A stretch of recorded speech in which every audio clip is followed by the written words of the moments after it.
ব্যক্তি দুর্নীতিবাজ সরকার থেকে বদলা নেওয়ার জন্য পুরো একটা দেশকে ধ্বংস করে দিয়েছিল। মূলত সরকার অবৈধভাবে ওনার যে জায়গা জমিন আছে তা দখল করার চেষ্টা করতেছিল। উনি সরকারের কাছে ভিক্ষা চাইছিল যে যাতে তা না করা হয়, কিন্তু সরকার তার কথা না শুনে তার সব হাউস হইতে সব কিছু ধ্বংস করে দেয়।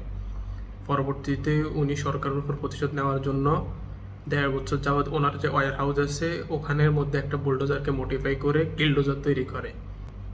2004 উনি এই কিলডোজার নিয়ে মাঠে নামেন, তার সামনে যা পেয়েছেন সব ধ্বংস করে দিয়েছেন।